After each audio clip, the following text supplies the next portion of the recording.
ठीक है। Internal validity और एक्सटर्नल वैलिडिटी, इसका भी कुछ थ्रेट्स है, मतलब कैसे इसको हानि पहुंच सकता है, चोट पहुंच सकता है इंटरनल वैलिडिटी और एक्सटर्नल वैलिडिटी, ये थोड़ा पढ़ लेना।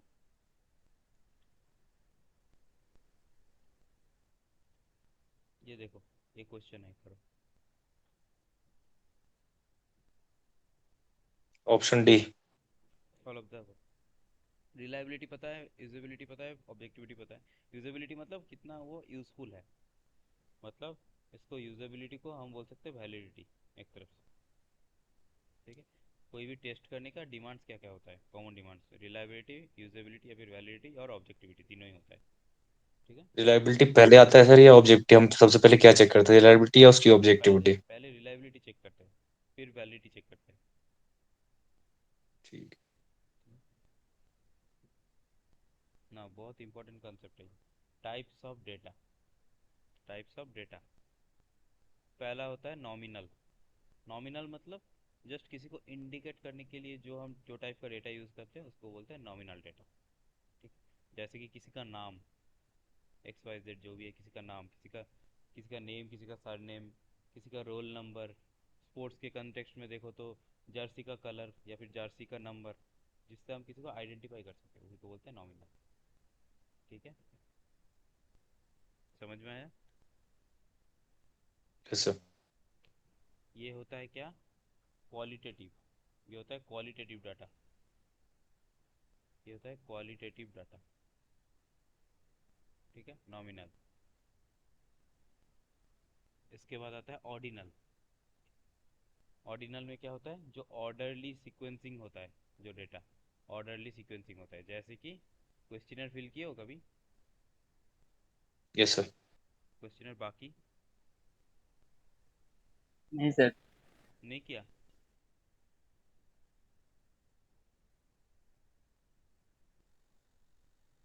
क्वेश्चनर फिल नहीं किया? नहीं किया सर। अभी मास्टर्स प्रीवियस है, फाइनल में हो? प्रीवियस। तो भी करना चाहिए, देखना तो चाहिए एटलीस्ट। दिखाता हूँ।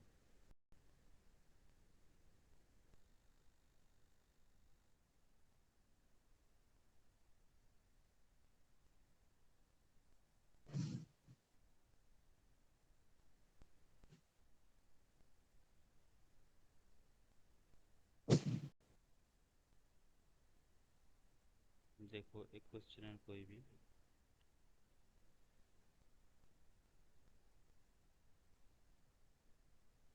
ये क्वेश्चन दिख रहा है? Yes sir. अब इस क्वेश्चनर पे देखो क्या है, कोई एक क्वेश्चन है, number one, number two, number three, four, ऐसा करके कोई कुछ क्वेश्चन है। ठीक है। अब उनके बेसिस पे तुम्हें आंसर देना है। स्ट्रांगली डिसएग्री, फिर डिसएग्री, फिर आता है न्यूट्रल, मतलब एग्री भी नहीं और डिसएग्री भी नहीं, फिर आता है एग्री, फिर आता है स्ट्रांगली एग्री। देखो एक सीक्वेंस मिल रहा है तुम्हें, स्ट्रांगली डिसएग्री से धीरे धीरे धीरे धीरे कम होते होते फिर एग्री की तरफ जाके फिर स्ट्रांगली एग्री हो गया। एक सीक्वेंस याद मतलब आ रहा है ना, एक सीक्वेंस, ये इसको बोलते हैं Likert yes scale. Yes. 5 point Likert scale है, कारण क्योंकि 5 इसका रेस्पॉन्स का मतलब जगह है 5, इसीलिए 5 पॉइंट लाइकर्ट स्केल बोलते हैं इसको। तो इसको देखो, स्ट्रांगली डिसएग्री से डिसएग्री, फिर न्यूट्रल, फिर एग्री, फिर स्ट्रांगली एग्री। इस सीक्वेंस को मतलब इस सीक्वेंस में अगर कुछ डेटा वगैरह मिल रहा है तो उसको बोलते हैं ऑर्डिनल डेटा, उसी को बोलते हैं ऑर्डिनल डेटा। ठीक है। ऑर्डिनल में क्या होता है, एक ऑर्डर होता है, पर्टिकुलर एक ऑर्डर होता है, इसी को बोलते हैं ऑर्डिनल डेटा। ठीक है। या फिर मान लो कि जो जोमेटो वगैरह से खाना अगर परचेस करते हो या फिर फ्लिपकार्ट, अमेजोन, कहीं से भी खाना लेते हो, तो वहाँ पे देखना डिलीवरी एजेंट उन लोगों को रेटिंग के लिए बोला जाता है, रेटिंग देने के लिए,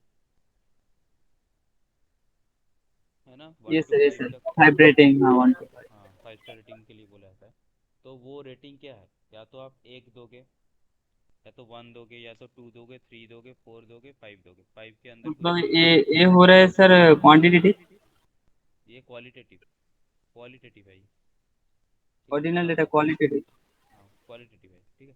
तो देखो अगर तुम दो दोगे, दो का मतलब क्या है, मतलब टू जैसा ही उन्होंने काम किया। अगर पाँच दे दिया क्या होगा, मतलब बहुत अच्छा काम किया उन्होंने। अगर एक दिया मतलब क्या है, बिल्कुल खराब काम किया। मतलब ये क्या हो रहा है, वेरी बैड से वेरी गुड तक जा रहा है।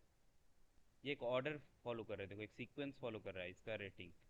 तो इसीलिए इस टाइप का डेटा जो होता है उसको बोलते हैं ऑर्डिनल डेटा, उसको बोलते हैं ऑर्डिनल डेटा। ठीक है। Yes sir.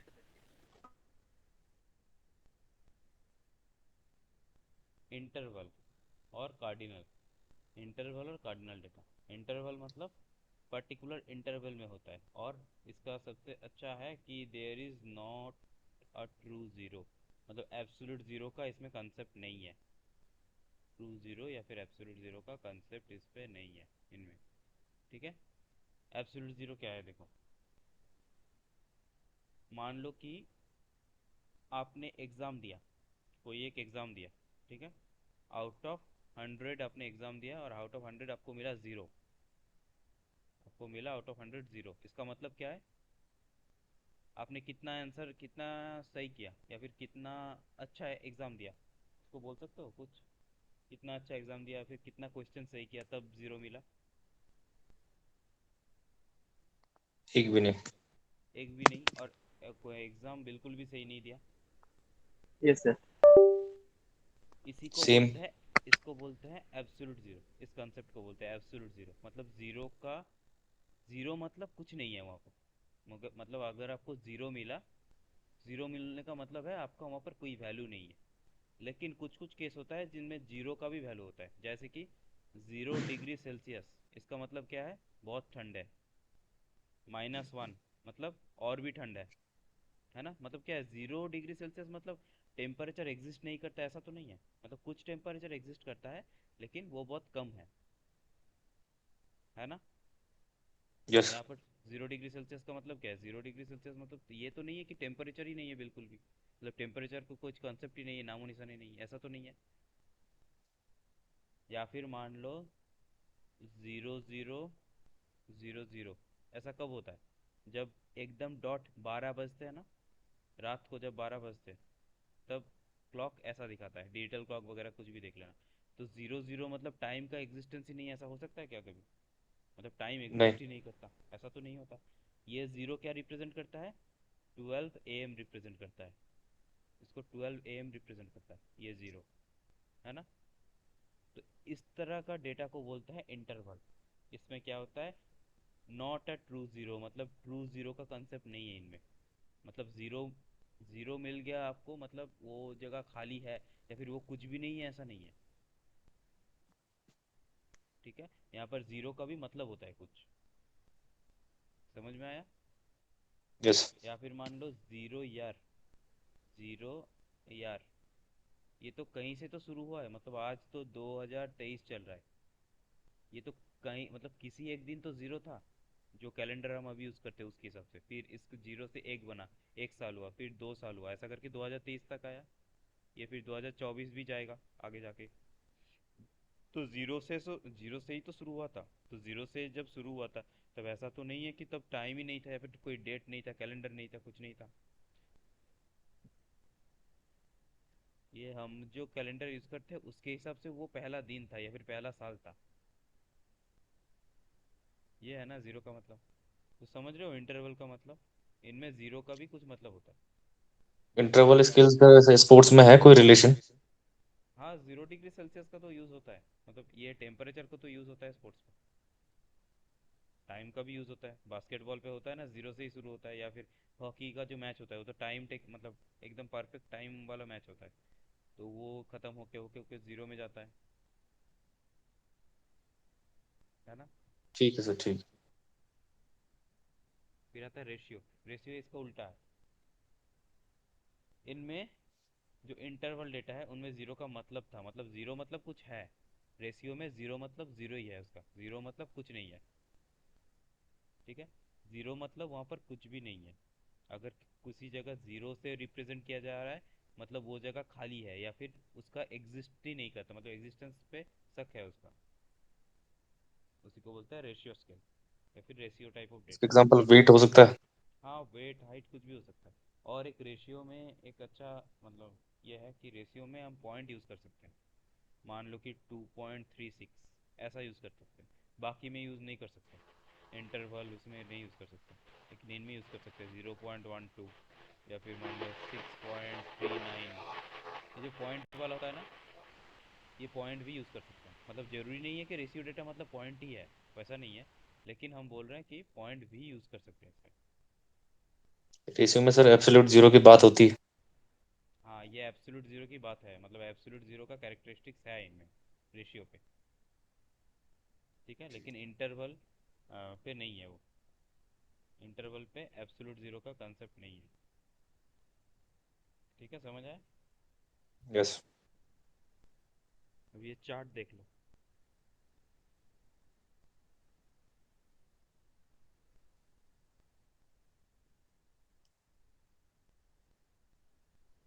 Categories and level variables. ठीक है, नॉमिनल पे होता है, ऑर्डिनल पे होता है, इंटरवल पे होता है, रेशियो पे होता है। रैंक, जो रैंकिंग होता है, वो नॉमिनल पे नहीं होता।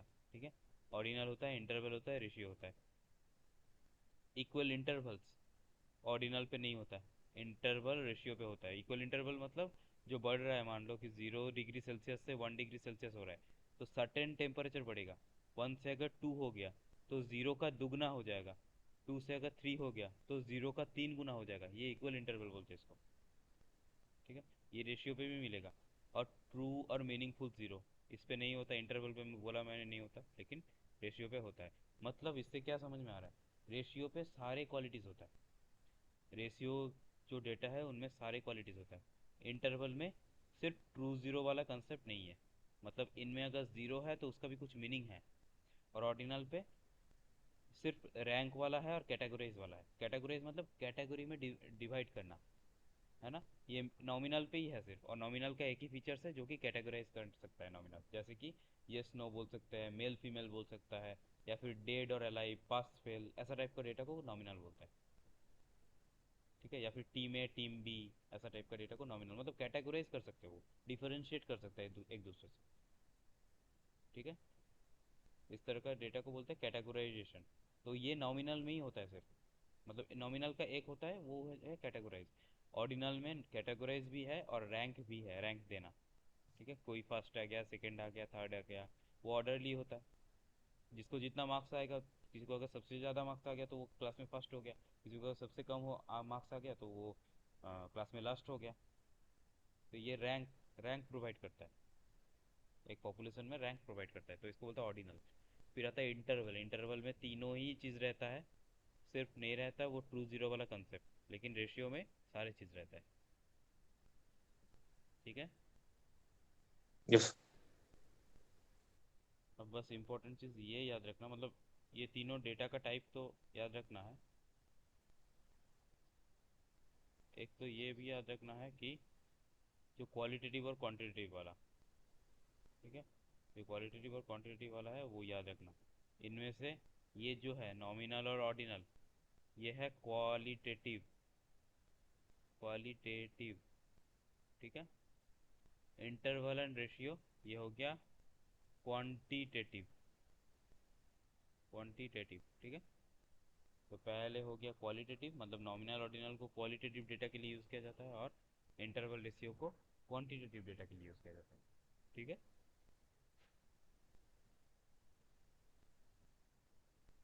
क्लियर है? सर ये वाला थोड़ा और एक बार बोल दीजिए ना, नॉमिनल ऑर्डिनल इंटरवल ऐसे। देखो नॉमिनल, नॉमिनल देखो, नॉमिनल क्या है? मैंने बताया कि किसी को डिफरेंशिएट करने में, मतलब कैटेगरी में बांटने के लिए ये nominal type of data use होता है। जैसे कि फॉर एग्जांपल जर्सी नंबर, हम जर्सी नंबर से हर एक इंडिविजुअल प्लेयर को मतलब आइडेंटिफाई कर सकते हैं, या फिर कलर ऑफ जर्सी, उससे हम पता लगा सकते हैं कि ये कौन सा टीम में खेलने वाला प्लेयर है। ठीक है, ये सब होता है नॉमिनल डेटा। ठीक है, अब ऑर्डिनल में नॉमिनल वाला कैरेक्टरिस्टिक्स भी है, और एक ऐड हो गया। क्या ऐड हो गया? Rank categorise. रैंक वाला जैसे मैंने एग्जांपल दिया ना, वो जोमेटो डिलीवरी बॉय का 5 स्टार रेटिंग वाला case. Yes yes. One one दिया मतलब क्या है, वो बहुत ही ख़राब है, उसका मतलब बिहेवियर या फिर तरीका बहुत ख़राब है। 5 दे दिया मतलब बहुत अच्छा है। तो ये हो गया, आपने रैंक सेट कर रहे हो उसके लिए, तो ये हो गया रैंक। ये हो गया रैंक कैटेगरीज, या फिर जो मतलब सर कैटेगरी रह रहा है, उसके बाद हम लोग रैंक सेट कर रहे हैं उसके हाँ उसके साथ। उसके रैंक सेट करें। अब ठीक है, ये हो गया। अब उसके लिए देखो, उसके बाद क्या आ रहा है, ऐड हो जा रहा है interval, equal interval, interval data में इक्वल इंटरवल ऐड हो जा रहा है। वो जो 0 डिग्री सेल्सियस, या फिर 2 डिग्री सेल्सियस, या फिर 4 डिग्री सेल्सियस, ये क्या होता है, एक इंटरवल होता है ना, मतलब बीच में एक सर्टेन टेम्परेचर है, इनके बीच में, इनके भी बीच में एक सर्टेन टेम्परेचर है, इसको दिखा रहा है। मतलब सर 1 से 2, लेकिन 1.1 2 3 सर ऐसे। मतलब मान लो कि 1 से 2, मतलब मान लो कि 1 डिग्री सेल्सियस से 3 डिग्री सेल्सियस जा रहा है, 3 से 5 जा रहा है। ठीक है, इसका मतलब क्या है, 1 और 3 के बीच में 2 का डिफरेंस है, मतलब 2 डिग्री सेल्सियस बढ़ जा रहा है, 2 यूनिट अमाउंट टेम्परेचर बढ़ जा रहा है। फिर 3 से 5 और भी 2 यूनिट टेम्परेचर बढ़ जा रहा है, ये दो का डिफरेंस है। ऐसा नहीं है कि 1 से 3 हो जा रहा है, मतलब थोड़ा बढ़ रहा है, 3 से 5 हो जा रहा है मतलब और बहुत ज़्यादा बढ़ रहा है, बढ़ के 5 हो जा रहा है, ऐसा तो नहीं है।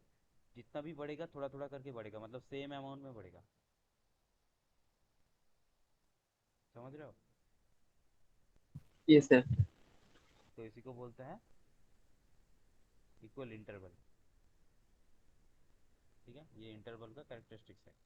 अब रेशियो, रेशियो में ट्रू जीरो वाला जो ऐड हो जाता है, मतलब रेशियो में सब कुछ है, इन नॉमिनल में ओनली कैटेगराइज करने का फीचर्स है, नॉमिनल में ओनली कैटेगराइज करने का फीचर्स है, ऑर्डिनल में कैटेगराइज करने वाला भी है, रैंक वाला भी है। ठीक है, अब इंटरवल में वो ट्रू जीरो का कंसेप्ट जो है वो नहीं है, और ये रैंक इक्वल इंटरवल वाला भी है, रैंक वाला भी है, और कैटेगराइज वाला भी है, मतलब तीनों है। ठीक है, रेशियो में क्या है, सब कुछ है, ट्रू जीरो का कंसेप्ट भी है, इक्वल इंटरवल भी है, रैंक कैटेगरी भी है, और कैटेगराइज भी है। ठीक है, मतलब नॉमिनल के लिए बस एक ही टाइप, मतलब एक टाइप का ही कैटेगराइज किया गया है, नॉमिनल का एक ही फीचर्स है। ऑर्डिनल में नॉमिनल वाला भी है, ऑर्डिनल का खुद भी है। इंटरवल में खुद का अपना है, और ऑर्डिनल वाला भी है, और रेशियो में खुद का अपना एक एक्स्ट्रा ऐड हो गया, और इंटरवल वाला भी। समझ में आया? सर रेशियोटा और एक बार, रेशियोटा नहीं समझा।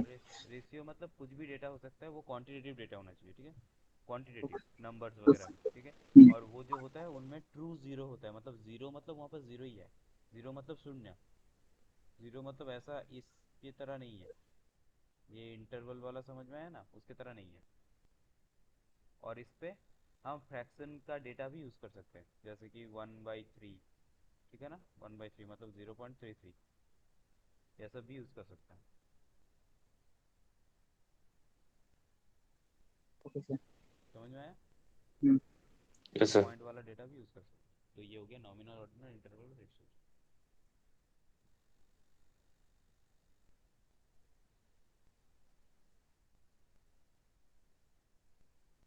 नहीं, ये थोड़ा ट्राई करो, दिख रहा है मेरे को? ब्लर दिख रहा है। सही दिख नहीं रहा? ब्लर टाइप का, थोड़ा जूम करना सर।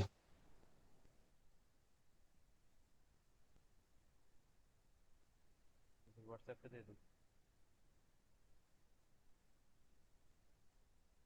व्हाट्सएप पे दे दूँ?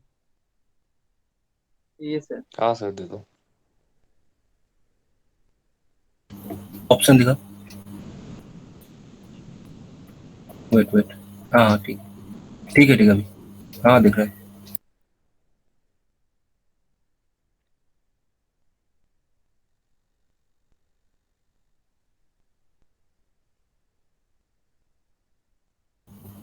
सी सी। सी लेते हैं, और किसी का कोई?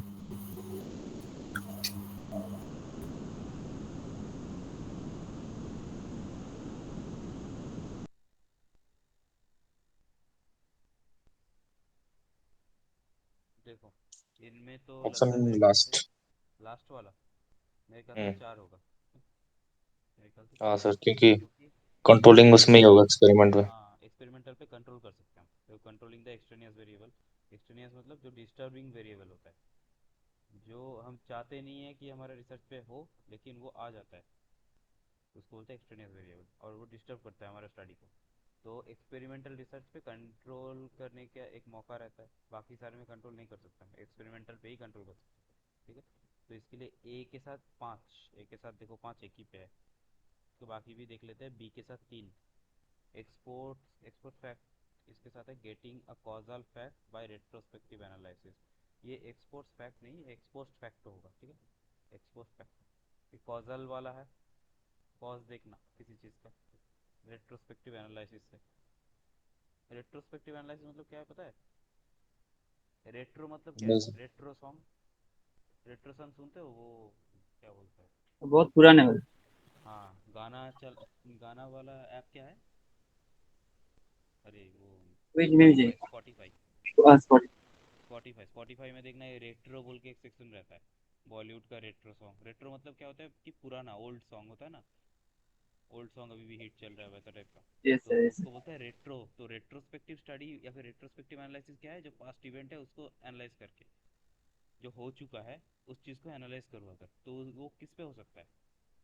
वो किस पे हो सकता है? वो एक्सपोस्ट फैक्टो पे ही हो सकता है, क्योंकि एक्सपोस्ट फैक्टो में क्या करते हैं, जो चीज़ें हो गया है उसको लेके एनालाइज करते हैं एक्सपेरिमेंटल के व्यू से। ठीक है ना, समझ में आया? हेलो। Yes sir, yes. फिर आता है देखो सी के साथ 2, सी के साथ participant observation, emphasize the access to reality by sharing the perspective of people। Participant observation मतलब कोई भी काम कोई कर रहा है, आप उसको ऑब्जर्व कर रहे हो सिंपली, मतलब एक ग्रुप ऑफ पीपल कुछ कर रहा है उसको आप ऑब्जर्व कर रहे हो कि वो उसका बिहेवियर कैसा है उसके उस काम को करते हुए, ऐसा टाइप का। ठीक है, फिर आता है ग्राउंडेड थ्योरी। ये पार्टिसिपेंट ऑब्जर्वेशन थ्योरी, इसको और एक नाम है, इसको एथनोग्राफिक भी बोलते हैं, एथनोग्राफिक रिसर्च भी बोलते हैं इसको। तो ग्राउंडेड थ्योरी, ग्राउंडेड थ्योरी मतलब किसी भी थ्योरी को पहले करके देख लेना, ग्राउंडेड अप्रोच। देखो डी के साथ आता है एक, generalisation follow rather than proceed the observation is due course. ठीक है, तो 4 हो गया, चारों मिल जा रहा है। सबसे पहले तो इसी से हो जाना चाहिए था, एक्सपेरिमेंटल से, क्योंकि कंट्रोल करने की बात कर रहा है। ठीक, 4 ही है। नाउ नैरेटिव रिसर्च, एक टाइप ऑफ रिसर्च है नैरेटिव रिसर्च। अब नैरेटिव रिसर्च में क्या है? नैरेशन मतलब क्या होता है? किसी चीज़ को बोलना, सीक्वेंस मतलब एक अच्छा सा प्रेजेंट करके बोलना किसी चीज़ को, तो उसे बोलते हैं नैरेटिव रिसर्च। तो नैरेटिव रिसर्च, रिसर्च के सेंस में कैसा होगा? कोई अगर मान लो सीक्वेंस के फॉर्म में, कोई स्टोरी के फॉर्म में अगर कुछ इंसिडेंट को शेयर कर रहा है, या फिर कोई पेपर वगैरह में पब्लिश किया, कि मान लो कि वही रशिया, अभी तो है रशिया, पहले क्या था? यूएसएसआर। यूएसएसआर था ना पहले रशिया, अब 13 कंट्रीज में टूट के अभी रशिया हो गया। तो यूएसएसआर से रशिया कैसे बना, इसके पीछे बहुत सारा मूव्स है, बहुत जियोपॉलिटिकल मूव्स भी है। तो ये अगर पूरा सीक्वेंस में अगर मैं एक बातें बनाऊँ और मान लो उसको पेपर के फॉर्म में या फिर रिसर्च पेपर के फॉर्म में प्रेजेंट करूँ, तो उसे बोलते हैं नैरेटिव रिसर्च, जो कि है स्टोरी फॉर्म में, एक एक चैप्टर्स के हिसाब से स्टोरी फॉर्म में अगर मैं प्रेजेंट करूँ तो उसे बोलते हैं नैरेटिव रिसर्च। या फिर मान लो रामायण, रामायण को मैंने पूरा एक, मान लो कि स्टोरी फॉर्म में, रामायण तो मान लो एक इंसिडेंट है, तो उसको मैंने स्टोरी फॉर्म में प्रेजेंट किया लोगों के सामने, इसे बोलते हैं क्या? Narrative research. या फिर जो भी ऐसा कुछ घटना घट चुका है, मान लो कि जो east India, British east India company India में आया था, कैसे वो आया, कैसे मतलब आने से जाने तक उनका, इंडिया छोड़ के जाने तक, जो पूरा सीक्वेंस है वो स्टोरी के फॉर्म में मैंने एक पर्टिकुलर सीक्वेंस में डाला और रिसर्च पेपर में पब्लिश किया, तो उसे बोलते हैं नैरेटिव रिसर्च। ठीक है, समझ में आया नैरेटिव रिसर्च? हेलो। मतलब सर कुछ पौराणिक घटना उससे हम वो जरूरी छोटा। नहीं है, वो माइथोलॉजिकल हो वो जरूरी नहीं है, वो चीज़ माइथोलॉजिकल हो ऐसा जरूरी नहीं, लेकिन ऐसा होना चाहिए कि जो घटना या फिर जो इंसिडेंट को आप डिस्क्राइब कर रहे हो वो सीक्वेंस में हो, और एक मतलब इजी लैंग्वेज पे हो, स्टोरी टेलिंग टाइप का लैंग्वेज में हो, जो सब मतलब पढ़ के समझ सके उस चीज़ को, उसको उस इंसिडेंट को ऐसे डिस्क्राइब करने को ही बोलते हैं नैरेटिव रिसर्च। फिर आता है एथनोग्राफी, फिर एथनोग्राफिक स्टडी। ये क्या कब होता है? कोई भी कम्युनिटी पे जब आप रिसर्च करते हो, कोई भी कम्युनिटी का हालचाल या फिर उनका लाइफस्टाइल, उनका बिहेवियर, एटीट्यूड, कोई एक पर्टिकुलर चीज़ के बारे में पर्सपेक्टिव, ये सबको बोलते हैं एथनोग्राफिक स्टडी। ठीक है, ठीक है, इसको बोलते हैं एथनोग्राफिक स्टडी। और एक बार ये। एथनोग्राफिक मतलब है कि मान लो कि जाड़वा, पता है Jarawa? No. No. Andaman, Andaman yes पे यस। अंडमान पे एक वो है, ट्राइबल ग्रुप है। सेटलमेंट। हाँ, ट्राइबल ग्रुप है, वो ट्राइबल पीपल है, वो अंडमान का। तो वो क्या करता है, वो मान लो कि दुनिया से कट ऑफ है। वो तो हमारे तरह कंप्यूटर टीवी वगैरह यूज़ नहीं करता, या फिर हमारे तरह कपड़ा भी नहीं पहनता। वो एकदम मतलब प्रिमिटिव मैन की तरह ही रहता है अभी भी। तो उनका मान लो, उनका जो सोसाइटल कल्चर है, उनका सोसाइटी कैसा है, सोसाइटी का स्ट्रक्चर मेन ओरिएंटेड है या वुमेन ओरिएंटेड, मतलब वहाँ का राजा, मतलब जो गद्दी संभालता है उनको संभालता है, पूरा सोसाइटी को कंट्रोल करता है, वो लड़का होता है या लड़की होता है, या फिर उनका सोसाइटी में लड़का का क्या इंपॉर्टेंस है, लड़की का क्या इंपॉर्टेंस है, या फिर उनमें मतलब उनका जो वो आपस में कम्युनिकेट कैसे करते हैं, सारी चीज़ें मतलब उनका बिहेवियर, एटीट्यूड, एक कम्युनिटी का सब कुछ रिलेटेड, कल्चरल, उनका कल्चरल पर्सपेक्टिव भी देखना, वो होता है एथनोग्राफिक स्टडी। कोई एक ग्रुप का, ठीक है, मतलब कोई एक पर्टिकुलर ग्रुप का वो सब चेक करना होता है एथनोग्राफिक स्टडी। और एथनोग्राफिक स्टडी में मिक्सअप होना पड़ता है, आपको भी उनके साथ रहना पड़ेगा, उनका खाना खाना पड़ेगा, उनको उनके साथ मतलब क्या बोलते हैं, मिक्सअप होना पड़ेगा, थोड़ा उनके तरीके से रहना पड़ेगा, तभी हो सकता है एथनोग्राफिक स्टडी। तभी आप समझ सकते हो उन लोगों को, नहीं तो दूर से आप कैसे समझोगे पढ़ के, किताब पढ़ के? इथनोग्राफी मतलब किसी का यहाँ कल्चर पर जानना। हाँ, किसी का कल्चर, किसी का स्वभाव, कोई एक कम्युनिटी या फिर कोई एक ग्रुप का, उसका सोशियो बिहेवियर भी कल्चरल बोल सकते हैं। एटीट्यूड। हाँ, कुछ भी, उस उस पर्टिकुलर उस ग्रुप का कल्चर क्या है, बिहेवियर क्या है, ये सब जानना एथनोग्राफिक स्टडी। ठीक है। और वो एक था ना, क्या नाम है, सोसाइटी रिलेटेड स्टडी होता है, क्या नाम है उसका, सोसाइटी कौन सा? रिलेटेड, सोसाइटी रिलेटेड जो स्टडी होता है,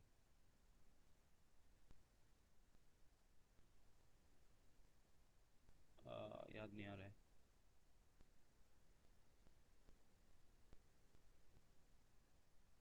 एंथ्रोपोमेट्री, और एक क्या होता है, और एक होता है कुछ।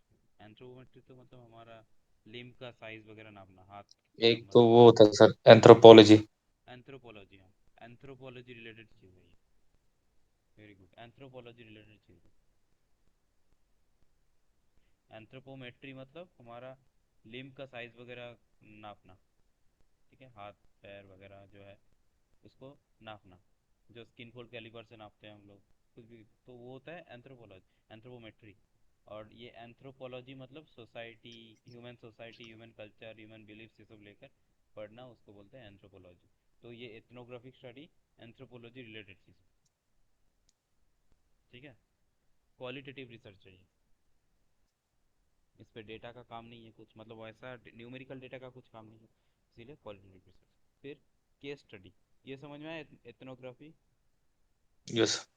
फिर आता है केस स्टडी। केस स्टडी मतलब सोसाइटी सोसाइटी रिलेटेड स्टडी तो सोशियोलॉजी दिखाई दे रहा सोशियोलॉजी, सोशियोलॉजी अलग है, सोशियोलॉजी मतलब as a whole, as a whole, जैसे कि सोशियोलॉजी मतलब, साइकोलॉजी मतलब क्या है, स्टडी ऑफ ह्यूमन बिहेवियर। अब साइकोलॉजी के अंदर भी बहुत सारा पार्ट है ना, clinical psychology, educational psychology, experimental psychology, ऐसा होता है ना, बहुत सारा। है। हाँ सर। या फिर मान लो ये एनाटॉमी फिजियोलॉजी, ये तो एक ऊपर ऊपर का टर्म है। फिजियोलॉजी मतलब functioning of the body, anatomy मतलब जो स्ट्रक्चर होता है उसके बारे में। लेकिन इसके अंदर भी कितने सारे हैं, न्यूरोलॉजी, नेफ्रोलॉजी, फिर एनसेफेलोलॉजी, फिर कितना सारा, बहुत सारा होता है, ऑस्टियोलॉजी, ऑन्कोलॉजी, कितना होता है। तो ये क्या हो गया, स्पेसिफिक हो गया। वैसे ही एथनो मतलब वो एंथ्रोपोलॉजी स्पेसिफिक हो गया वो चीज़ सोशियोलॉजी के अंडर।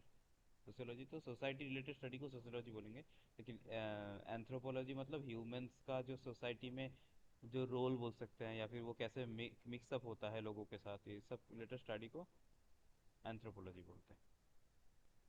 ठीक है। एथनोग्राफी का और एक एग्जांपल दीजिए ना। अ, कोई ट्राइबल एसटी मतलब हमारे लोकली ट्राइबल कम्युनिटी अगर कुछ रहे तो उनके ऊपर आप कुछ काम करो। उनका मतलब लैंग्वेज वो कैसे यूज़ करते हैं या फिर वो कैसे खाना खाते हैं। तो वो देखे हो अभी तो बहुत सारे यूट्यूबर्स वगैरह ब्लॉगर्स वगैरह है इंडिया में आके एक्सप्लोर करता है। फॉरेन यूट्यूबर्स राजस्थान वगैरह जाके कार्ल रॉजर बोल के है देखना। फिर और भी है। या फिर उसको छोड़ो बहुत सारे देखना नेशनल जियोग्राफिक पे भी दिखाता है ना कि कोई एक ट्राइबल कम्युनिटी के साथ रहता है उनके साथ सांप भी खाता है बिच्छू भी खाता है उनके तरह ही रहता है उनके घरों पे पत्तों के घर पे रहता है। तो ये सब क्या है ये सब एथनोग्राफिकल स्टडी के लिए आता है वो लोग। ये बहुत मतलब लंबा स्टडी है ये। मतलब एक्सपेरिमेंटल की तरह नहीं है कि कुछ दिनों में या फिर कुछ महीने में हो जाए। ये सालों साल लग जाते हैं। ठीक है। Yes sir. फिर आता है केस स्टडी। केस स्टडी मतलब कोई भी एक केस को लेके स्टडी करना। कोई एक इंसिडेंट हो सकता है वो केस कुछ भी हो सकता है उसको लेके स्टडी करना। कोई एक मतलब मान लो कोई एक पास्ट इवेंट या फिर कुछ होने वाला है उसको लेके स्टडी करना उसको बोलते हैं केस स्टडी।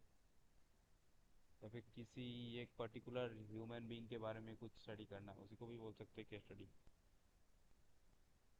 ठीक है।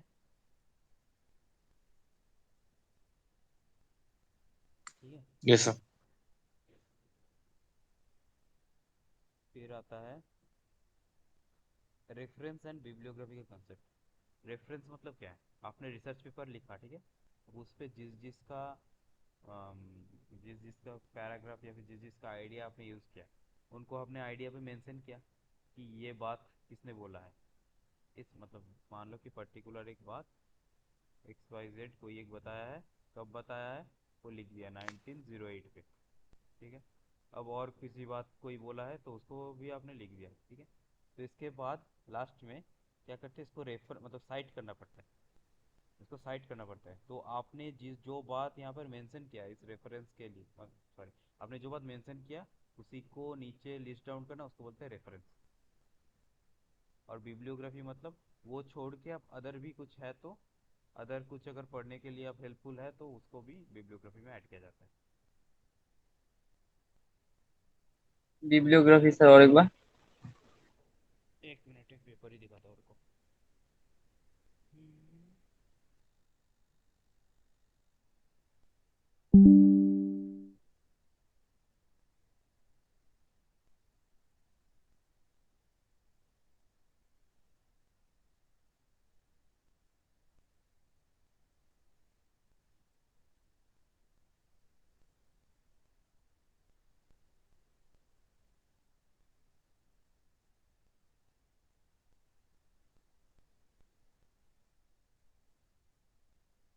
देखो ये पेपर दिख रहा है। Yes sir. Yes sir. दिख रहा है ना। देखो इस पे कुछ बातें बोला गया है देखो। हम्म, देखो कोई एक रिसर्च से ये मिला है कि repeated sprint training in hypoxia and resistance training in hypoxia has become increasingly popular altitude practice where athletes live at or near sea level but train at 2000 से 4000 4500 मीटर तक उसको मतलब प्रैक्टिस कराना। ये बातें किसने प्रूव किया। देखो नाम लिखा है फ्रिस्चे बी गैरियो रैमोस एट ऑल मतलब एंड अदर्स। इन्होंने प्रूव किया था कब 2014 पे देखो। ये मतलब ये हो रहा है रेफरेंस। हाँ ये देखो दिख रहा है ये पार्ट यस सर। जो है ये पार्ट। तो इनके बाद हमने यूज़ किया अपने पेपर पे और भी है देखो मैकलेन एट ऑल कुजवा एट ऑल। ये हमने यूज़ किया अपने पॉन्सॉट एट ऑल। ये सब हमने यूज़ किया ना। ये सब को हम जब लास्ट में एक लिस्ट डाउन करेंगे कि किसका किसका बात हमने यूज़ किया तो उसको देखो ये सब मिलेगा। ये सब मिलेगा उनमें। ठीक है। तो इसको बोलेंगे रेफरेंस। देखो रेफरेंस से भी मेंशन किया है यहाँ पर रेफरेंस। ठीक है। समझ में आया रेफरेंस क्या है। यस और सर। Yes sir. मान लो कि बिब्लियोग्राफी क्या है। बिब्लियोग्राफी क्या है ये रेफरेंस है प्लस रेफरेंस के साथ कोई मान लो कि हाइपो ये पेपर है मेरा। देखो ये पेपर है hypoxic training effect of hypoxic training with elevation training mask. इसके ऊपर पेपर है। ठीक है। तो ये जो पेपर है इसके बारे में मतलब इस टॉपिक के बारे में कोई और अगर कुछ डिटेल्स पे जानना चाहते हैं तो उसके लिए मैंने कुछ नीचे बुक्स मेंशन कर दिया, कुछ और भी पेपर्स मेंशन कर दिया, रिसर्च पेपर्स, कुछ अच्छा आर्टिकल जर्नल मेंशन कर दिया मैंने। तो वो क्या हो गया, उसको मैंने यहाँ पर यूज़ नहीं किया, इस पेपर को बनाने में यूज़ नहीं किया, लेकिन मैंने अब मतलब मैं एक सजेशन दे रहा हूँ कि आपको अगर इससे अच्छा कुछ जानना है तो ये बुक्स आप पढ़ सकते हो। तो इसको बोलते हैं बिब्लियोग्राफी। समझ में आया? बिब्लियोग्राफी जो है वो एक्स्ट्रा नॉलेज के लिए दिया जाता है। रेफरेंस क्या है, जो मैंने काम किया है उसको साइट करने के लिए रेफरेंस दिया जाता है। ठीक है, यस। Yes sir. तो यही है रेफरेंस एंड बिब्लियोग्राफी। इसके बाद कुछ रेफरेंसिंग स्टाइल्स भी आता है, कैसे रेफरेंसिंग करें। जैसे ये वाला देख रहे हो, दिख रहा है ये फर्स्ट वाला, देखो फर्स्ट वाला, ये बेली क्या है, बेले रोल्स किसी का नाम है, फिर डेविड बेंटले, ये सब नाम है। फिर देखे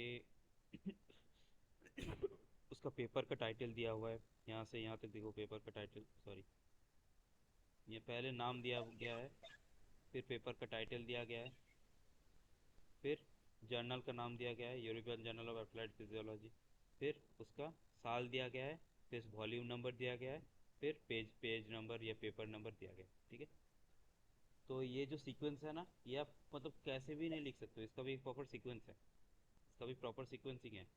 तो उसी को हम बोलेंगे रेफरेंसिंग स्टाइल। ठीक है, अब रेफरेंसिंग स्टाइल बेसिकली तीन टाइप का होता है। एक होता है एपीए, अमेरिकन साइकोलॉजिकल एसोसिएशन, जो हम लोग फिजिकल एजुकेशन पे एपीए ही यूज़ करते हैं। और ये यूजीसी का नॉर्म भी है, रूल भी है, कितना भी रिसर्च पेपर थीसिस वगैरह पब्लिश कर लो वो एपीए में ही होना चाहिए फॉर्मेटिंग उसका, रेफरेंसिंग का जो फॉर्मेट है। ठीक है, फिर आता है एमएलए, मॉडर्न, ये मॉडर्न होगा, मॉडर्न लैंग्वेज एसोसिएशन इसका फुल फॉर्म है। ठीक है, ये ह्यूमैनिटीज़ वगैरह के लिए यूज़ होता है। ठीक है, और ये एजुकेशन साइकोलॉजी साइंस स्टडीज़ ये सब के लिए होता है। ठीक है, एपीए। फिर आता है चिकागो टूरेवियन, ये हिस्टोरी बिजनेस ये सब के लिए, फाइन आर्ट्स ये सब के लिए यूज़ होता है। तो ये याद रखना है, एपीए का full form American psychological association. और एपीए का जो वर्सन है वो अभी चल रहा है सेवेंथ वर्सन चल रहा है। ठीक है ना, एपीए वर्सन सेवेंथ, अभी जो मॉडर्न चल रहा है, इससे पहले सिक्स चलता था वो बंद हो गया, अभी सिक्स यूज़ नहीं करता है कोई। ठीक है, तो अभी सेवेंथ चल रहा है एपीए का। तो एपीए का फुल फॉर्म है अमेरिकन साइकोलॉजिकल एसोसिएशन, और हम एपीए ही यूज़ करते हैं। हम जब ये जो दिखाया ना हमने वो एपीए वाला ही था। फिर एमएलए, एमएलए मतलब मॉडर्न लैंग्वेज एसोसिएशन। फिर आता है चिकागो और टूरेवियन, ये होता है बिजनेस हिस्ट्री ये सब के लिए। सबसे पुराना है चिकागो और टूरेवियन, ये वाला सबसे पुराना है। देखो 1906, ये भी क्वेश्चन आता है कौन सा सबसे पुराना है। इसको छोड़ के भी बहुत सारा है, बहुत सारा रेफरेंसिंग स्टाइल है, बहुत सारा, मतलब 30 40 50 टाइप का रेफरेंसिंग स्टाइल होता है, हार्वर्ड होता है, पैकलर्ड होता है, फिर ऐसा बहुत सारा है। तो लेकिन वो सब छोड़ो, मेनली तीन ही काम में लिया जाता है, मतलब जितना भी रिसर्च पेपर वगैरह पढ़ोगे तीन ही काम में लिया जाता है। हमारा फिजिकल एजुकेशन में एपीए लिया जाता है, और यूजीसी का नॉर्म भी है। आप कहीं से पीएचडी वगैरह करोगे तो कुछ भी करोगे वो इसी हिसाब से रेफरेंसिंग स्टाइल डालना पड़ेगा आपको। समझ में आया रेफरेंसिंग स्टाइल क्या है? Yes sir. मतलब होता क्या है सर, ये मतलब डालना पड़ेगा, समझा नहीं। ये पीछे था ना रिसर्च पेपर का मैंने जो दिखाया, हाँ। ये सब, ये सब रेफरेंसिंग स्टाइल है। एक मिनट दिखा देता हूँ। हमारे फील्ड में ये वाला यूज होता है, एपीए वाला। हाँ, हमारे फिजिकल एजुकेशन में ये यूज़ होता है।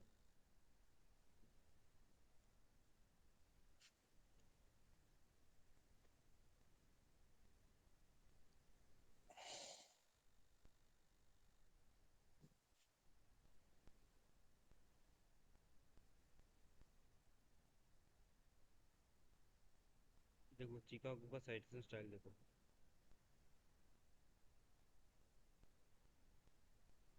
ये चिकागो साइटेशन स्टाइल है। इसमें डिफरेंस होता है। हाँ, बहुत डिफरेंस होता है, इसको नोट करके रखो, फिर देखना। इनमें देखो, देखो ये जो है ना, ये साल देखो कैसा दिया हुआ है, सिंपल दिया हुआ है ना साल, मतलब हम्म। टाइटल, सर नेम उसका, फिर कोमा दे के नेम, नेम का पहला लेटर, फिर डॉट, फिर साल दिया हुआ है ना, फिर देखो ये सब दिया हुआ है। अब देखो एमएलए का देखो,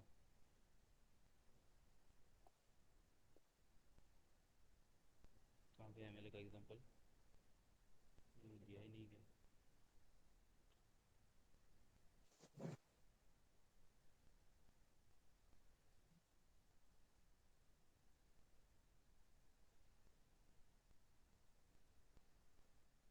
ये देखो इस पे है।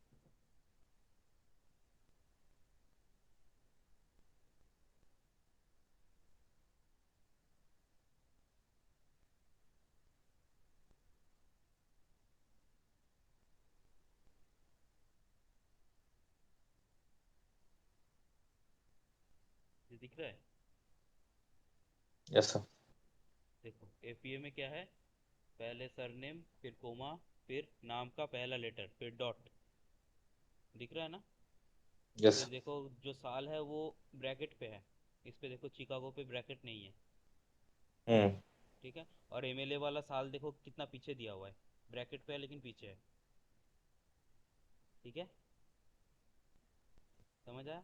अब देखो इसके बाद देखो जो पेपर का नाम है web 2.0 strategy in library and information service, इसको देखो कैसे लिखा गया है यहाँ पर, स्ट्रेटेजी इन वेब 2.0 जो लिखा गया है वो लिखा गया है, लेकिन उसके पहले क्या था, ये देखो इस पे मतलब लिख के वो डॉट दिया गया था, इसको लिख के यहाँ पर भी डॉट है, लेकिन इनमें इन्वर्टेड कोमा नहीं है, देखो इस पे इन्वर्टेड कोमा है, मतलब जो टाइटल है उस पे इन्वर्टेड कोमा है, एमएलए पे, चिकागो पे एमएलए पे नहीं है, चिकागो पे और एपीए पे नहीं है, दिख रहा है।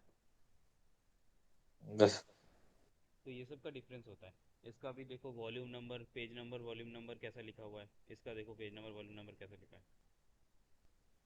अगर इसमें थोड़ा भी चेंजेस हुए तो पेपर एक्सेप्ट नहीं करेंगे। नहीं, नहीं करेंगे। साइटेशन का कुछ ऐप मतलब कुछ सॉफ्टवेयर होता है ऑटोमेटिक साइटेशन जनरेट कर देते हैं, जोटेरो होता है ना। हाँ जोटेरो होता है, मेंडले होता है, गूगल से भी हो जाता है ऑनलाइन साइटेशन जनरेटर, वो ये एमएलए वगैरह ये कौन सा, कौन लोग यूज करते हैं वाला? भी लोग यूज़ करते हैं, हम जैसे आदमी, हम तुम जैसे। नहीं नहीं, आपने कहा ना हमारा फिजिकल एजुकेशन एपीए होता है। देखो दिखाते हैं,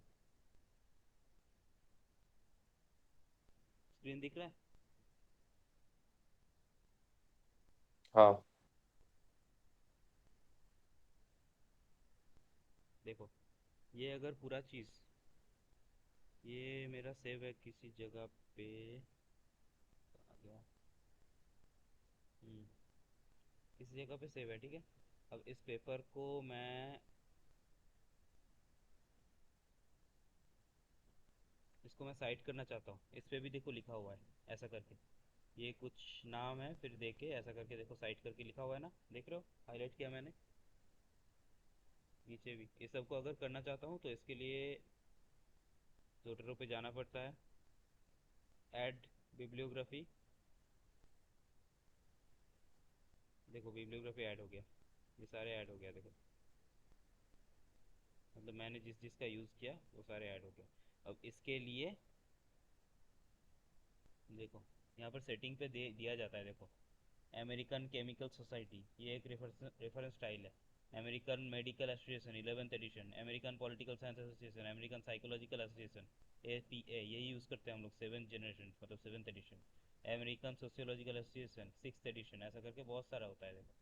यहाँ पर एल्सेवियर वाला भी है, एल्सेवियर मतलब जो उसका नाम सुने हो स्कूपस, स्कूपस इंडेक्स जर्नल, वो एल्सेवियर कंट्रोल करता है। मॉडर्न लैंग्वेज एसोसिएशन देखो एमएलए यहाँ पर है, नेचर, चिकागो, कितने सारे हैं, ठीक है ना। तो इस हिसाब से आपको सेटिंग पे जाकर वो सब करना पड़ता है, अब जो भी सेटिंग दबाओगे उस हिसाब से ऑटोमेटिकली जनरेट कर देता है वो, ठीक है। यस। तो ये होता है रेफरेंसिंग।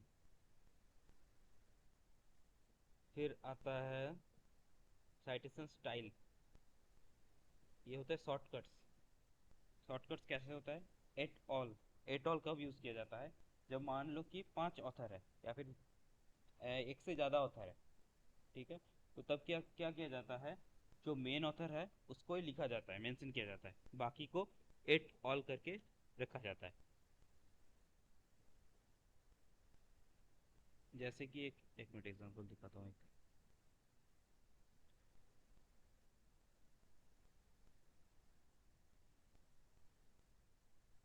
कहाँ पे रखा था मैंने, देखो लास्ट वाला देख रहे हो, स्मिथ आर जोन्स, एकदम नीचे वाला देख रहे हो। यस। तो स्मिथ आर जोन्स मतलब क्या है, स्मिथ आर जोन्स ये जो है ये है, स्मिथ आर जो है वो ये है मेन ऑथर, इन्हीं का मेनली पेपर है, बाकी सारे हेल्प किया है, जो पी ली जेड जॉनसन बी, ये सब जो है इन्होंने हेल्प किया। अब मैं इसको ऐसे भी लिख सकता हूँ कि Smith or Jones et al, मतलब यही समझा रहा है कि स्मिथ आर जो है एट एट ऑल, डॉट यहाँ पर डॉट नहीं होता है, एट ऑल, ठीक है। ऐसा अगर लिख दूँ तो इसको मतलब समझाता है कि स्मिथ आर जोन्स ये जो है ये मेन ऑथर है, इसके साथ और भी ऑथर है, मतलब इसके साथ और भी लोगों ने काम किया है, उसको मैं मेंशन नहीं कर रहा हूँ, ठीक है। ये जब ये शॉर्टकट ये होता है, शॉर्टकट ही होता है यूज़ करने के लिए। एंड अदर्स नहीं लिखा जाता है, वो थोड़ा मतलब ख़राब लगता है, फॉर्मल जो रिसर्च का लैंग्वेज होता है उनके हिसाब से एट ऑल लिखा जाता है एंड अदर्स को समझाने के लिए। ये देखो एट ऑल का मीनिंग भी है एंड अदर्स। समझ में आया कब यूज़ होता है एट ऑल। यस। अब बताया I B I D, I B I D का मतलब है in the same place, in the same place. इसका क्या है देखो, मान लो कि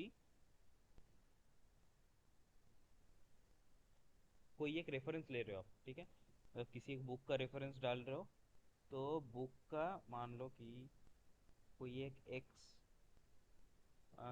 मान लो कि रामा डॉट आर, ठीक है, इसका नाम है रामा, इसका सरनेम है, आर से उसका कुछ नाम है, कोमा दे के लिखा मैंने, कोमा दे के मैंने वो साल दिया 2010 का कोई स्टडी है, फिर उसका टाइटल लिखा, फिर टाइटल लिख के उसका बुक नंबर वॉल्यूम नंबर सब कुछ दे दिया, फिर लास्ट में पेज नंबर देना पड़ता है, पेज नंबर दे दिया 56, ठीक है। अब इसके बाद वाला जो रेफरेंस यूज़ किया वो भी सेम ही है, same book same author same सब कुछ है, लेकिन उसका पेज नंबर गलत है, मान लो मतलब पेज नंबर दूसरा है कुछ, उसका मतलब मान लो कि 61 है पेज नंबर, मैंने जो वर्ड वगैरह यूज़ किया वो 61 पेज पे है। तो इसके लिए क्या करते हैं, सारी चीज़ें दोबारा से लिखना पड़ेगा, बस लास्ट में 61 यही चेंज करना है ना। तो इसके लिए क्या करते हैं, नंबर 2 रेफरेंस लिख के आई बी आई डी ऐसा डाल के page 61, I B I D मतलब इन द सेम प्लेस, मतलब सेम चीज़ को रिप्लेस कर रहा है, मतलब सेम चीज़ को रिप्रेजेंट कर रहा है, बार बार ये चीज़ लिखना नहीं पड़ेगा। ये कब यूज़ होता है, जब मान लो एक के बाद दो, मतलब पर कंटिन्यूसली दो चीज़ सेम आ रहा है, इसके बीच में अगर कुछ और घुस जाता तो हम आई बी आई डी नहीं यूज़ कर सकते। समझ में आया। सर এটা আরেকবার বলুন। एट ऑल समझ में आया, एट ऑल। एडल मतलब सर विभिन्न ऑथर है, एक ऑथर का नाम लिख दिया उसके एक बाद एडल। एक कोई भी एक का नहीं, जो मेन ऑथर है उसी को लिखना है, अच्छा मेन ऑथर। ठीक है। अब आई बी आई डी देखो, अब दिखाता हूँ प्रैक्टिकली। ये जो है ना एटकिंसन, पहले वाला देखो, फर्स्ट वाला एटकिंसन, दिख रहा है एटकिंसन। अब मान लो कि एटकिंसन का ये जो बुक, या फिर जो बुक नहीं है तो वही है, पेपर ही है, रिसर्च पेपर है, मान लो कि सब चीज़ सेम है, ठीक है, सब चीज़ सेम है, एटकिंसन वाला, नेक्स्ट वाला भी जो यूज़ करना है वो भी एटकिंसन का ही यूज़ करना है, वही पेपर यूज़ करना है, ठीक है। तो तब हम क्या करते हैं, आई बी आई डी लिख के बाकी जो पेज नंबर चेंज है वो पेज नंबर दे देते, ठीक है। ये देखो जोन्स का, देखो जोन्स का, ये जोन्स का देखो, zone zone P and zone P continue है, मान लो कि ये दो सेम ही होता, दो पेपर सेम है, दो सब कुछ सेम है, बस उसका पेज नंबर या फिर वॉल्यूम नंबर का कुछ चेंज होगा, तो पहले वाला तो लिखना पड़ेगा मुझे, लेकिन उसी का बाद वाला जस्ट नेक्स्ट वाला मुझे क्या करना है, आई बी आई डी देके वो जो चेंज हुआ है वो लिख देना है। इसका क्या शॉर्टकट हो गया ना, जो समझने वाला है, मतलब जो जिसका इस समय नॉलेज है वो समझ जाएगा कि आई बी आई डी मतलब ऊपर वाला ही इंडिकेट कर रहा है, बस पेज नंबर पे इसका चेंज हुआ है, ठीक है। आई बी आई डी मतलब समझ में आया। यहाँ पर तो कोई आईबीआईडी लिखा नहीं है हाँ, यहाँ पर। यहाँ पर आई बी आई डी इसीलिए नहीं है क्योंकि जोन्स पी का ये जो पेपर यूज किया है 1919 वाला पेपर यूज किया, नेक्स्ट वाला 2015 वाला पेपर यूज हुआ, दो डिफरेंट चीज़ है ना। एक ही से अगर हम ले रहे हैं तब ये होता है, और वो मतलब एक के बाद एक रहना चाहिए, ऊपर नीचे करके, बीच में कोई दूसरा कुछ घुसना नहीं चाहिए, तभी आईबीआईडी यूज हो गया।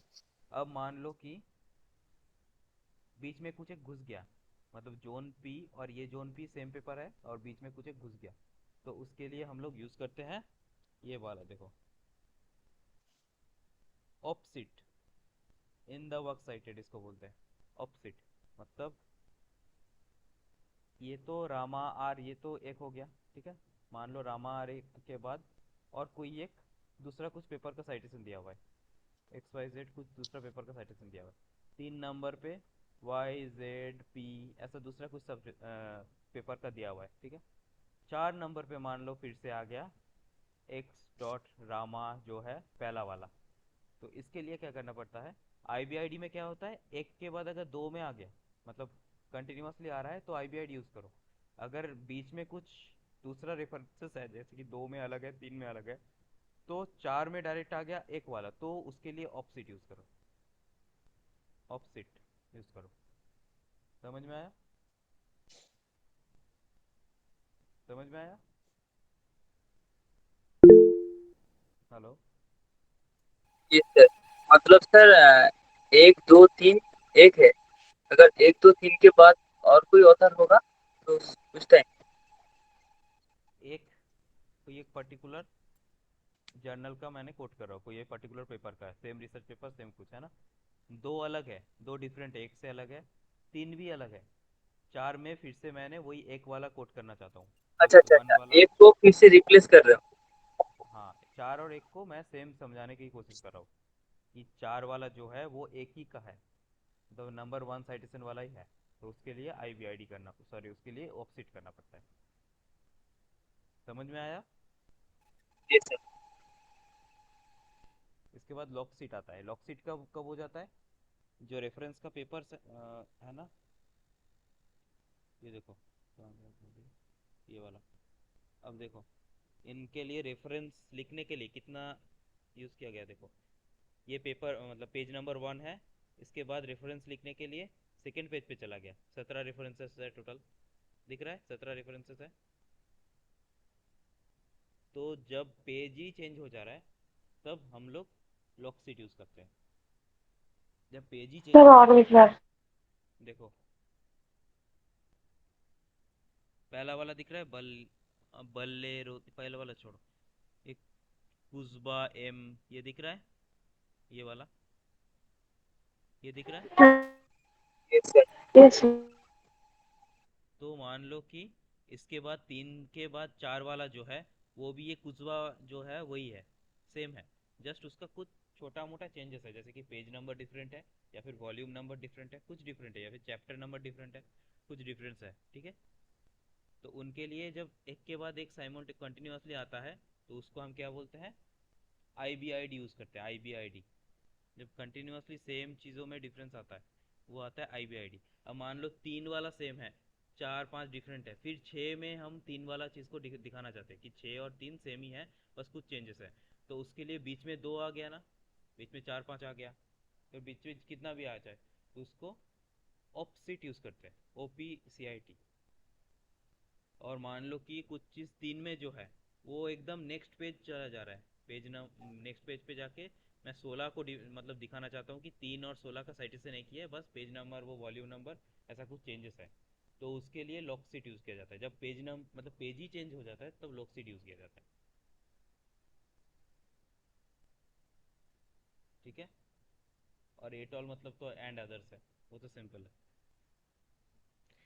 इसके लिए ये तो मैंने समझा दिया, लेकिन ये इसके लिए तुम्हारा जो इम्पोर्टेंट है वो ये याद रखना, ऑपोजिट का मतलब क्या है इन द वर्क साइटेड, लॉकसीट का मतलब क्या है इन द प्लेस साइटेड, ये सब इम्पोर्टेंट है।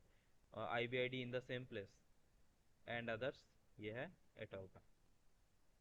ये सेट पे आया था, मतलब लास्ट 2 ईयर्स में, लास्ट टू लास्ट ईयर्स में आया था सेट पे, आईबीआईडी वाला आया था, आईबीआईडी का मतलब क्या है, और यही इसका मतलब मीनिंग है, इसका और कुछ मीनिंग नहीं है, ये वर्ड ही याद रखना है आपको। ठीक है सर।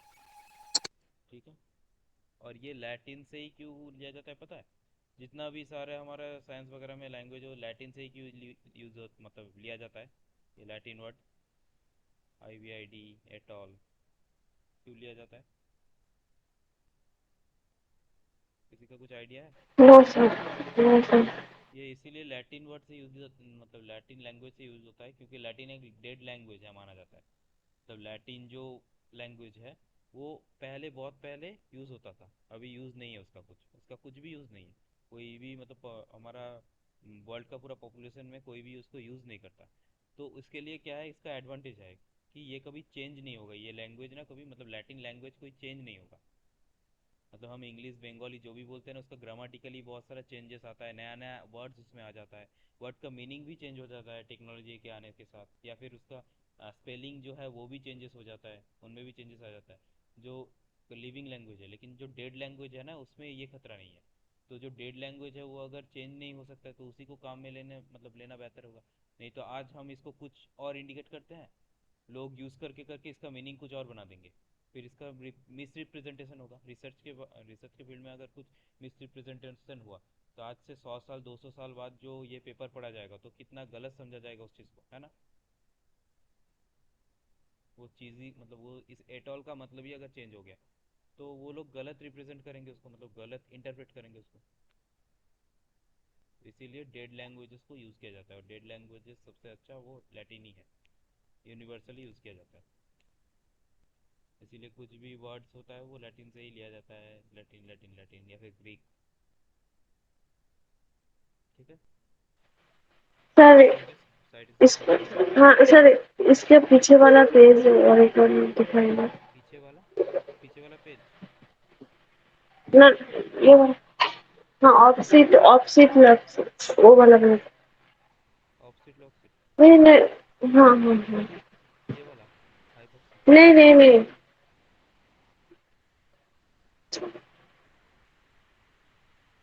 ये वाला। एट ऑल IVD का नीचे वाला पेज, ऑपोजिट वाला, वो वाला दिखाइए। PPT क्या? ऑप्सिट वाला, ये वाला opposite. Yes sir, yes sir.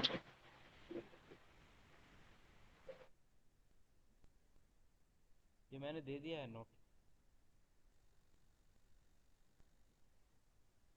लिखने की जरूरत नहीं है इससे, बस ये याद रखना, मैं वही बोल रहा हूँ।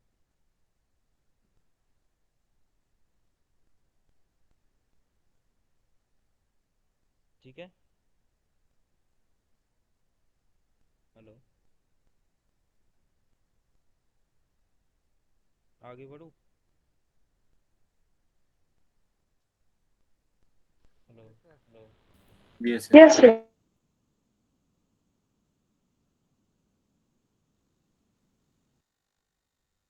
देखो,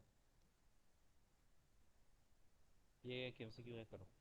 बोल रहा है which term refers to publishing several articles from the data collected in one large study। मतलब एक आपने कोई स्टडी कर लिया, अब उसको तोड़ तोड़ के अपने डेटा पब्लिश कर रहे हो, तो ये सही तो चीज़ नहीं है, ये तो सही चीज़ नहीं है। इसको क्या बोलेंगे, मतलब इसके लिए क्या टर्म यूज़ किया जाता है?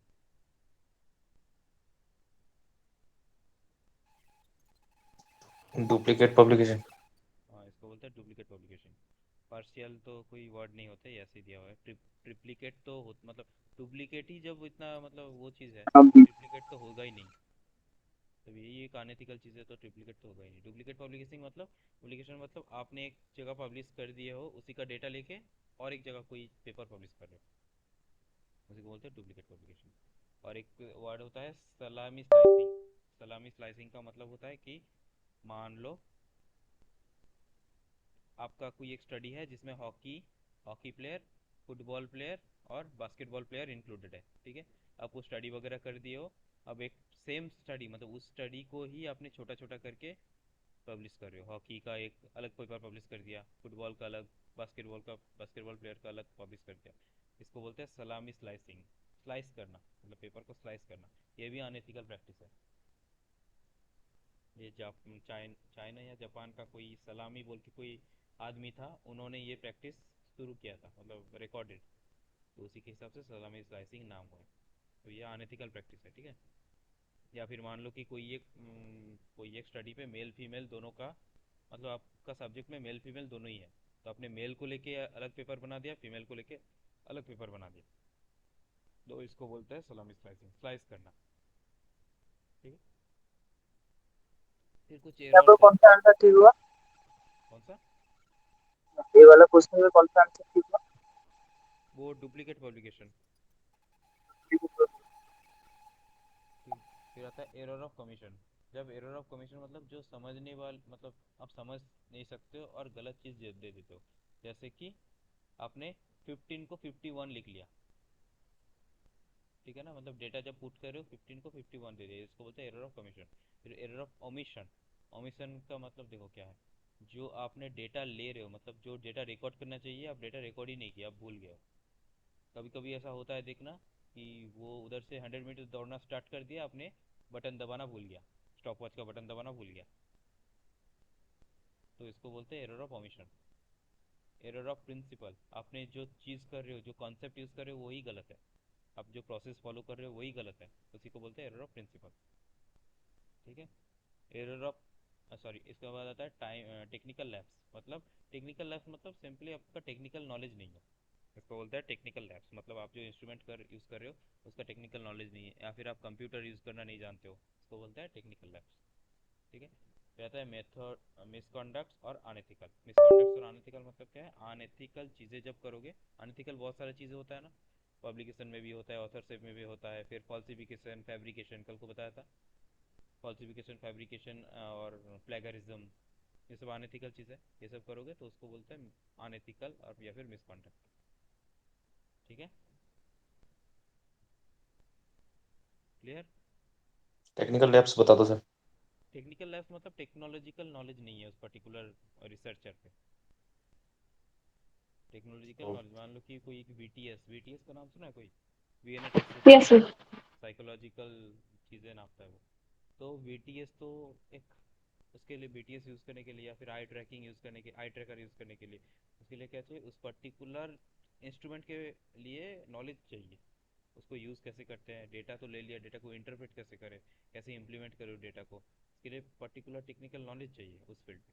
तो इसी, वो अगर नहीं रहे तो बोलते हैं उसको टेक्निकल लैब्स, ठीक है। या फिर मान लो कि उसको एसपीएसएस यूज़ करना नहीं आता, पर्टिकुलर वो उस रिसर्चर को एक्सेल यूज़ करना नहीं आता, जोटेरो, मेंडली ये सब यूज़ करना नहीं आता, तो उसको बोलता है टेक्निकल लैब्स। इसके ऊपर वाला भी समझा दो सर, एरर ऑफ प्रिंसिपल एक बार। Error of sir principle. और एक बार, सर और एक बार ये पहले से। Technical labs, technical labs, sir पूरा, सर पूरा और एक बार। ठीक है। एरर ऑफ कमीशन मतलब है कि आप जो, मतलब कभी कभी होता है ना, ए लिखने गया बी गलती से लिख दिया, या फिर एक, कभी कभी ऐसा, कभी कभी ऐसा भी होता है, 1 2 3 4 ऐसा सीरियल नंबर देते देते जब बहुत लंबा हो जाता है, 56 के बाद 57 चला जाता है डायरेक्ट, या फिर 57 दो बार 57 लिख दिया, फिर 58, ऐसा होता है ना, देखना ऐसा होता है। तो अगर हम थोड़ा यस। अनमाइंडेड रहे तो वो होता है एरर ऑफ कमीशन, इस टाइप का एरर को हम बोलते हैं एरर ऑफ कमीशन, ठीक। फिर आता है एरर ऑफ ओमिशन। ओमिशन मतलब क्या है, एरर ऑफ ओमिशन मतलब जब डेटा को लेने, मतलब डेटा लेना ही भूल जाता है जब, उसको बोलते हैं एरर ऑफ ओमिशन। ये रिकॉर्ड करना, डेटा को रिकॉर्ड करना भूल जाते हैं। कोई आप इंटरव्यू ले रहे हो, तो इंटरव्यू को अपने वीडियो का बटन ही नहीं दबाया, जैसे आज भी मेरा हुआ, मैं पढ़ा रहा हूँ और वीडियो जो स्क्रीन रिकॉर्डिंग है वो ऑन करना भूल गया, इस तरह का बोलते, मतलब इस तरह के एरर को बोलते हैं ओमिशन, एरर ऑफ ओमिशन, ठीक है। ये सब सारी चीज़ों को अवॉइड करना है, बचना है इनसे, ठीक है, तभी एक अच्छा रिसर्च हो सकता है। फिर आता है एरर ऑफ प्रिंसिपल। प्रिंसिपल मतलब जो आप कॉन्सेप्ट या फिर जो चीज़ें यूज़ कर रहे हो, मतलब मान लो कि आप कोई ये पर्टिकुलर रिसर्च कर रहे हो, उसके लिए आप लगा रहे हो independent T test, independent T test का प्रोसेस ही आप गलत लगा रहे हो, तो गलत रिजल्ट भी आएगा। या फिर मान लो कोई एक पर्टिकुलर आप ट्रेनिंग दे रहे हो, ट्रेनिंग का कुछ मेथड्स होता है, कैसे मान लो कि पहले वार्म अप कराते हैं, फिर थोड़ा और भी अच्छा वार्म अप कराते हैं, फिर मेन सेशन पे जाते हैं, मेन सेशन के बाद कूलिंग डाउन होता है, ये सब अगर डेली आप फॉलो नहीं करोगे तो क्या होगा, वो भी एक एरर है ना, तो मेथड्स का एरर हो रहा है, या फिर मान लो जो रिसर्च डिज़ाइन है वो सही नहीं बनाया आपने, वो भी एरर है। तो इस तरह के एरर को बोलते हैं एरर ऑफ प्रिंसिपल। ठीक है। फिर तो आता है टेक्निकल लैब्स, टेक्नोलॉजिकल नॉलेज नहीं है जिसमें, तो होता है टेक्निकल लैब्स हो जाता है तब। फिर आता है मिसकॉन्डक्ट और अनएथिकल। अनएथिकल मतलब जो चीज़ एथिकल नहीं है, एथिक्स के बाहर है, उसको बोलते हैं अनएथिकल। ठीक है। यस। क्लियर है ये चार पाँच पॉइंट।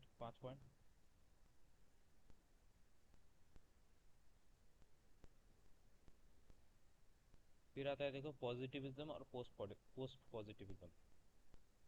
एक दौर था, ये आज करें या कल करें, क्या करें बोलो।